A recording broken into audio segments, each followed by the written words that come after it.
பாவத்தில் நம்ம வாழ்க்கையில் நம்ம மனம் திரும்பாத அந்த காலகட்டத்தில், இயேசுவை ஏற்றுக்கொள்ளாத காலகட்டத்தில் நீங்களும் நானும் யார் கீழே இருந்தோம்? பிசாசு கீழே இருந்தோம். அவன் நமக்கு எஜமானா ஒரு காலத்தில் இருந்தான். அது யோசிக்கும்பொழுது ஆண்டவர் எனக்கு காட்டி கொடுத்தார். அந்த நேரத்தில் நீ பாவத்தில் இருக்கும்பொழுது சத்ருவானவன், பிசாசானவன் உன் ஜீவனை எடுக்காதபடிக்கு நான் உன்னை பாதுகாத்தேன் ஆண்டவர் சொல்றார். அதுதான் இந்த வசனத்தில் ஆண்டவர் நமக்கு காட்டி கொடுக்கிறார். என் நாமத்தின் நிமித்தம் என் கோபத்தை நிறுத்தி வைத்தேன், உன்னை சங்கரிக்காதபடிக்கு. ஆமென், ஹல்லேலூயா. பிசாசு உங்களை அழிக்காதபடிக்கு, உங்க வாழ்க்கையில் நீங்க பாவத்தில் இருந்த அந்த நாட்கள்ல கூட ஆண்டவர் பிசாசு உங்களை அழிக்காதபடிக்கு கர்த்தர் உங்களை பாதுகாத்திருந்தார். தேவ பிள்ளைய அவ்வளோ பொறுமையா இருந்தார். நீங்களும் நானும் ரட்சிக்கப்பட கர்த்தர் நம்ம வாழ்க்கையில பொறுமையா இருந்தார் பாருங்க. யோசிச்சு பார்ப்போமா? ஹல்லேலூயா.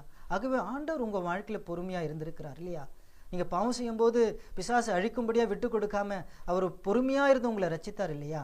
அந்த பொறுமையை இந்த நாட்கள்ல உங்ககிட்ட இருந்து எதிர்பார்க்கிறார். ஹல்லேலூயா.